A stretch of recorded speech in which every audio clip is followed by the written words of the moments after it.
Hi, welcome to Mechon HaMikdash, the Temple Institute. We're at the end, towards the end of Mar Cheshvan. And I think it's very important for me to make this statement. Mar Cheshvan is called, the month of Cheshvan, the Jewish month of Cheshvan is called Mar Cheshvan. And the reason it's Mar, it's bitter, is because there are no holidays in the month of Mar Cheshvan. And just so you should know, if you read Kings, you'll notice that Solomon actually finished building the temple in the month of Cheshvan, but then he pushed off actually celebrating to a later date. We're now 53 years after having liberated the Temple Mount, and yet there's no temple on the Temple Mount. I turn to everyone in the world, Jews, non-Jews, rabbis everywhere, the Rabbanut, the chief rabbinate of Israel, and I ask you, why aren't we building the temple? Why are you holding us back from building the temple? God needs his temple. God has commanded us to build his temple. Why are we not yet building that temple? And now we'll move on to today's shiur. It's been a crazy year for a lot of people. It's been hard to actually comprehend a lot of the things that have been going on. As a result, the price of gold has actually gone up quite nicely this year. And as of yesterday, I believe, it was around up 23 to 24% year to date. Gold, the commodity. And you'll say to yourself, hey, I thought this was a temple show, but bear with me. It's had a really nice run. And usually in troubled times, times of uncertainty, for those that know and play the stock market, I've been involved in finance my whole life. And so I've watched gold cycles. And we know in times of uncertainty, people don't know what's going to be. They tend to choose gold as an asset class that they want to own. But when you really look at gold, it doesn't do anything. It's unclear what it really is, except for very beautiful. And it has no real function or purpose aside from its beauty. Sure, today they're finding a few things that it works with, and some people fill their teeth with gold, but at the end of the day, the bottom line is gold really has very little function in this world. And one of the great investors of all time, Warren Buffett, actually said, productive assets generate enormous wealth. Gold is pretty and valuable, but generates nothing. And actually, believe it or not, this was a comment made by the Malbim, who was a commentator on the Tanakh in the early 1800s. The Malbim said the same thing as Warren Buffett, or I should say Warren Buffett said the same thing as the Malbim.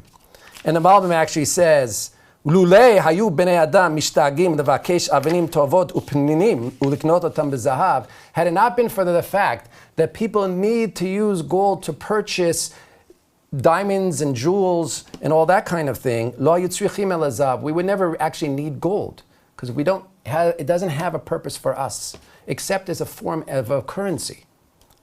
And he says, in fact, eating food is actually more important than obviously digging a gold mine. So what is it? Why did God create gold? What's the secret to gold? And guess what? There's something I think Warren Buffett said, there's about $10 trillion of gold embedded in all the mines in the world today. That's a lot of money. And yet we're all mining for this gold, and it has no real function except for jewelry and beauty. So if we go back to those psukim, those verses that we were discussing about water coming out of Gan Eden, if we look at those psukim, perhaps there's a hint. It says in Bereshit, in the second chapter, in Genesis' second chapter, that there was a river that went out of Eden, and it would actually break off into 4 other tributaries, 4 other little rivers, mini rivers. One of them was called Shem Echad Pishon, Hu hasovev kol eretz haChavilah asher sham hazahav. So this one river called Pishon River, it would transverse the entire eretz of Havilah, whatever that is, asher sham hazahav. That's where you would find gold. And the next pasuk, the next verse says, Uzahav haaretz hahi tov. Actually, the gold over there, it's very good gold. Sham habedolach There's this kind of jewel called bidolach. The Even HaShoham and the Even HaShoham. Interesting, we know what Even HaShoham is. That's what the stones they put on over here on the Kohen Gadol, on the high priest. They would put 2 stones, and those were called the Shoham stones. So in this area where there's Zahav, you can also find those stones.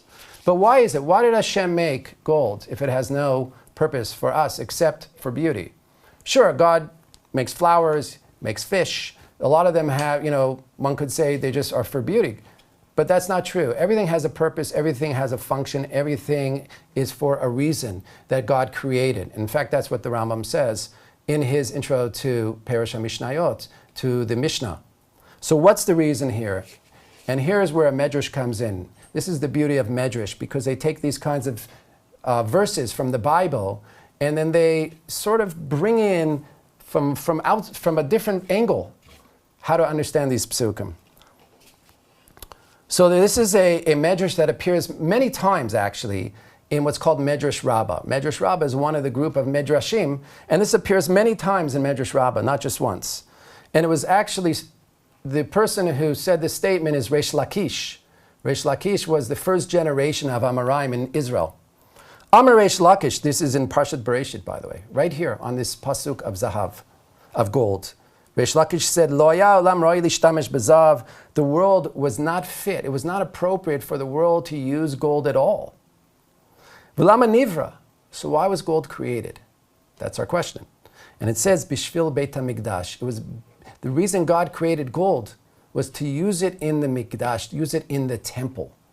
And when you think about it, everything about the temple was gold. The Aron, the ark, was gold. The Shulchan that carried the showbreads, the table that carried the showbreads, gold. The menorah was gold. That carried the candelabra was gold. And also even the Mizbeach HaZahav, it was called, the golden Mizbeach, the golden altar where we offered the incense, was gold. Everything was gold.